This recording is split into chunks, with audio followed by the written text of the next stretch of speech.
The Netflix original series, Clickbait, is, I don't know.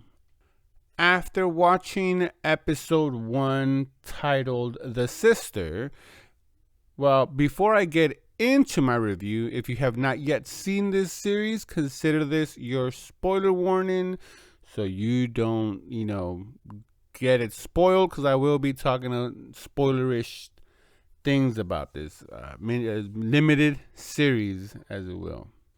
So, like I was saying, I don't know how I feel about it. When I first started watching it, and you'll see it too on episode 1, the first 5 minutes, I was just like, literally, this is the millennial experience.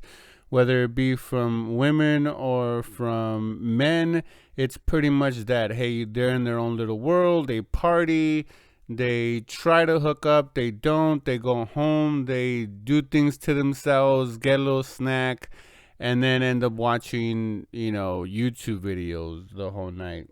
And so I thought that was funny. So the basis, I think, over this whole series, even though I've only watched the first episode, was that I think they're gonna figure out whether her brother is faking this or this is real life. And that's why the thing is called clickbait, because right in the first episode, which I do commend this show for doing, it jumps right into the premise. It doesn't beat around the bush. So within like the first 15 minutes, you're already knowing that the woman's her brother, or depending on who you like in this series, but we're following his sister, and they have a fight because it's their mother's birthday, and they kind of have a disagreement. So we're having flashbacks to this moment, and we're following his sister around. But they literally within the 15 minutes let us know that, hey, her brother is in this YouTube video, or this YouTube type of video, where if they get 5 million likes, he's gonna die, because they're accusing him of being a woman beater, abusing women and whatnot. And it gets picked up and it goes viral, and they end up hitting the 5 million in the first episode. So I was like, wow, they're going at this really quickly for episode 1, and each episode is around almost an hour long. So I'm curious to see how they go from here, especially the way they just dove right into it and basically had no ifs, ands, or buts, and saying, hey, here we go. In the first episode, you'll get your whole full course. And then I guess we're going to see what they come up with in episode 2, 3. I think it's all the way up to 8. So they set the bar pretty high for episode 1, just to lay it all out there. But maybe the title of the series is clickbaity, right? Because it may be telling us something, but not really be about the video per se, and it's something a little bit more sinister.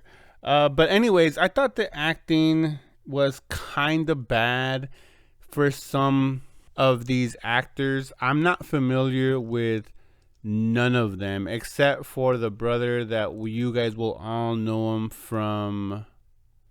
Well, I can't think of his name of his show. I was gonna say The Sopranos, but I don't think it's The Sopranos.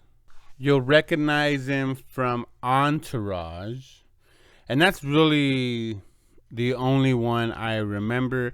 This has a foreign film kind of a thing to it, so maybe it is.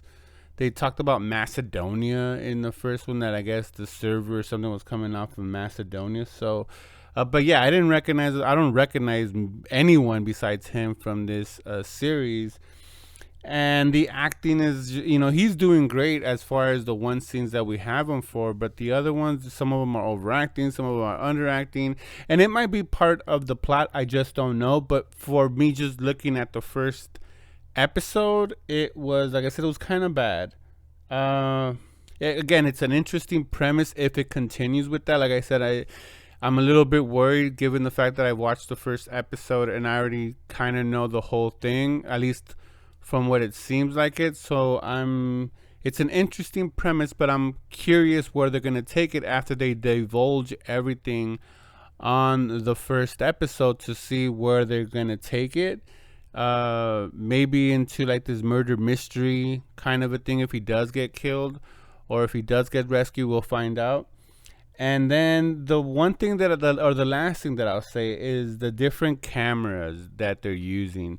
So when you watch this, you'll see right away that they're using like 3 or 4 different cameras, maybe just 3, but it's like that soap opera. Then they use they'll go to like a cinematic camera, and then it's like a GoPro camera. So there's a lot of different uh, just technology being used for better sense that takes you out of the movie or the series experience, because not every one of them is suited for the Netflix experience, if you will. It might have worked for theaters. Maybe this has a soft theatrical. I can't say that word. Theatrical release. But some of them you could tell that it just doesn't work. Like especially when they go into that soap opera, the daytime soap opera camera. I don't understand why they chose that. Maybe they were trying like, oh, we want to be revolutionary and unique, but it doesn't work. It takes you out because you start noticing everything, how everything is just different. And even in some instances, you would think, okay, they're gonna use different cameras, okay, and they'll let a scene drag on. No, in the same scene, they go through all 3 cameras, and you're like, wait, what's going on? Because it takes you off. You're like, oh, it looks pretty crisp in this one, then it looks pretty, morning soap opera, and then it goes to cinematic camera, and you're like, wait, what's going on here? So I don't know. I'm gonna stick with it. I'm gonna give it it looks interesting. It's too early for me to rate the series, but I don't know. Go check it out. It's on Netflix. It's trending. I think it's number 2 as of the Saturday the 28th is when I'm recording this, and it was trending number 2. So if it's still trending, go check it out. Let me know your thoughts down in the comments about what you thought, But anyways, those are just my thoughts. Let me know yours. And like always, that's a wrap.